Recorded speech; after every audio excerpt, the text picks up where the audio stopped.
जरूर असरअंदाज होता है, और कुछ अपने जज्बाती माहौल से भी। उसी तरह उसकी तरबियत होती है।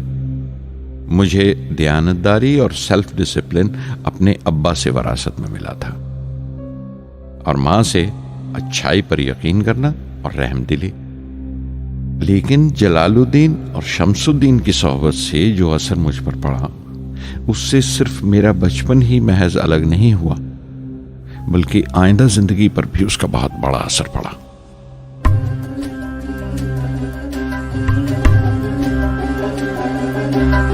தந்தை மகற்கு ஆற்றும் நன்றி அபயத்து முந்தி இருப்பச்செயல்.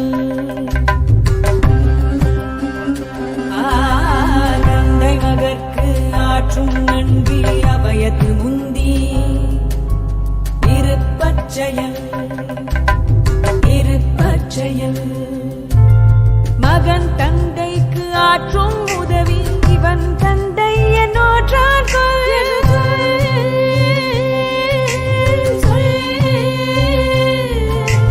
மகன் தந்தைக்கு ஆற்றும் உதவி இவன் தந்தை என்னோற்றான் தந்தை மகற்கு ஆற்றும் நன்றி அபயத்து முந்தி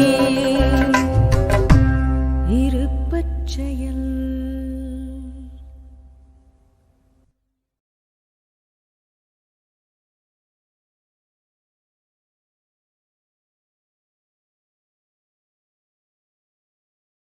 फिर जंग खत्म हो गई और हिंदुस्तान की आज़ादी बिल्कुल यकीनी हो गई। मैंने अब्बा से रामेश्वरम छोड़ने की इजाज़त चाही। मैं डिस्ट्रिक्ट हेडक्वार्टर्स रामनाथपुरम जाकर पढ़ना चाहता था।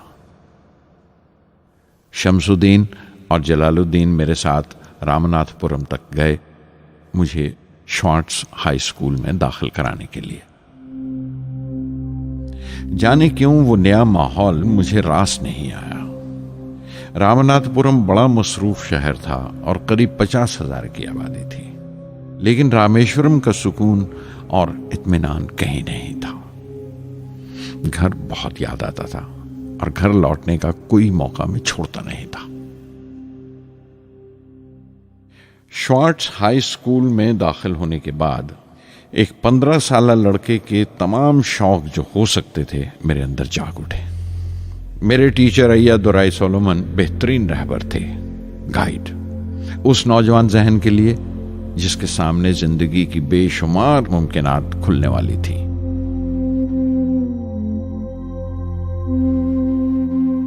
रामनाथपुरम के उस अरसा क़याम में उनसे मेरा रिश्ता उस्ताद शागिर्द या गुरु शिष्य से भी आगे निकल गया। अय्या दुराई कहा करते थे, जिंदगी कामयाब होने और नतीजे हासिल करने के लिए 3 ताकतों पर काबू पाना बहुत जरूरी है: ख्वाहिश, यकीन और उम्मीद।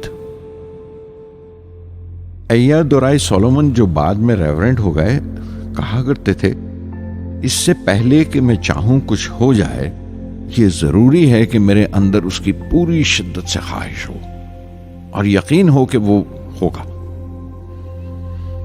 मैं अपनी जिंदगी से अगर मिसाल दूं तो मुझे बचपन से ही आसमान के इसरार और परिंदों की परवाज हमेशा हैरान करती थी, फैसिनेट करती थी। समंदर में कूंजों और बगलों को ऊंची उड़ाने लगाते देखता था तो उड़ने को जी करता था। मैं एक सादा लोग गांव ही का लड़का तो था, लेकिन मुझे यकीन था कि एक दिन मैं जरूर उन कूंजों की तरह बुलंद उड़ाने लगाऊंगा, बुलंदी पर परवाज करूंगा। और हकीकत यह है कि रामेश्वरम से उड़ने वाला मैं पहला लड़का था।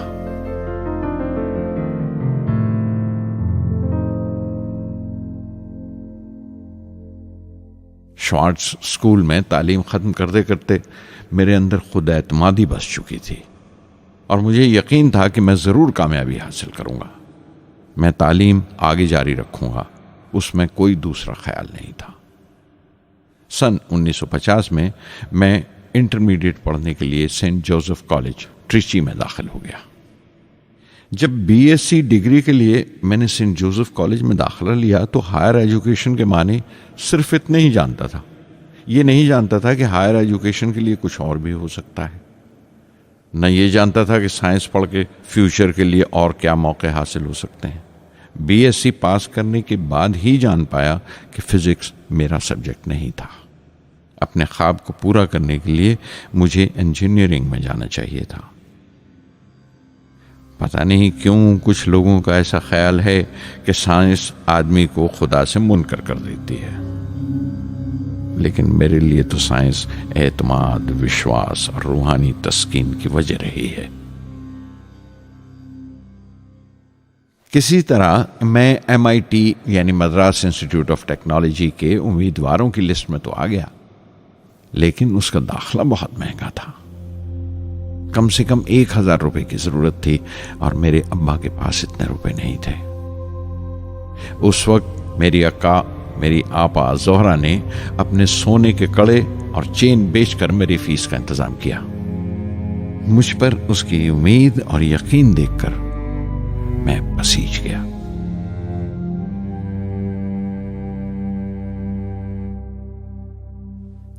MIT में सबसे ज्यादा मजा आया। वहां 2 हवाई जहाज रखे देखकर जो उड़ान से बरी कर दिए गए थे, मुझे उनकी तरफ एक अजीब सा खिंचाव महसूस होता था। और जब सब लड़के हॉस्टल लौट जाते थे, मैं कई कई घंटे उनके पास बैठा रहता था। फर्स्ट ईयर मुकम्मल करने के बाद जब मुझे अपने ज्यादा खुसूसी मजमून चुनना थे, यानी अपनी स्पेशल ब्रांच का चुनाव करना था, तो मैंने फॉरेन एरोनॉटिकल इंजीनियरिंग का चुनाव कर लिया। MIT की तालीम के दौरान मुझे 3 टीचर्स ने बहुत मुतासिर किया। Professor Spondor, professor KAV Pandle, professor Narasimha Rao. Professor Spondor technical aerodynamics सिखाते थे। एरोनॉटिकल इंजीनियरिंग में दाखिले से पहले मैंने उनसे सलाह ली थी। उन्होंने समझाया था कि मुझे मुस्तकबिल का फैसला करने से पहले मुस्तकबिल की मुमकिनात के बारे में नहीं सोचना चाहिए, बल्कि सोचना चाहिए एक अच्छी बुनियाद के लिए और अपने रुझान और इश्तियाक के बारे में कि उसमें कितनी शिद्दत है, मेरे एप्टीट्यूड्स और एस्पिरेशन में कितनी इंटेंसिटी है। मैं खुद भी होने वाले इंजीनियरिंग स्टूडेंट्स से कहना चाहता हूं कि जब वो अपना स्पेशलाइजेशन का चुनाव करें तो ये देखें कि उनमें कितना शौक है, कितना उत्साह है और लगन है उस शोबे में जाने के लिए। प्रोफेसर KAV पंडले ने मुझे एरो स्ट्रक्चर डिजाइन सिखाया और उसका तज्जिया भी, विश्लेषण, एनालिसिस भी। वो बड़े खुशदिल और दोस्त टीचर थे और हर साल कोई ना कोई नया तरीका, नया नजरिया लेकर आते थे कोर्स में। प्रोफेसर नरसिंह राव मैथमेटिशियन थे। वो एरोडायनेमिक्स की थ्योरी सिखाया करते थे।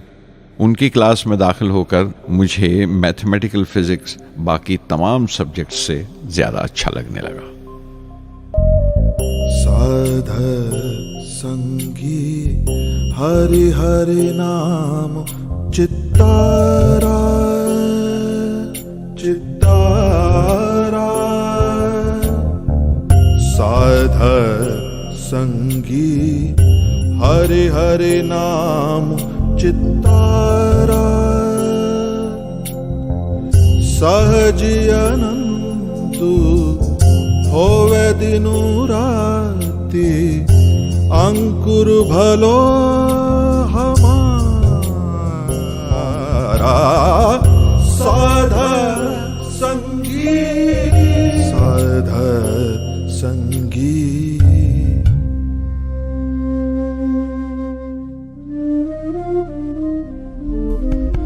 गुरुपुरा भेटियो बड़ भागी, गुरुपुरा भेटियो बड़ भागी, जाको अंतु न पारावारा, अंतु न पारावारा, नानक सरनी गहि स्वामी की, पुनः पुनः नमस्कार, साध संगी साध संगी।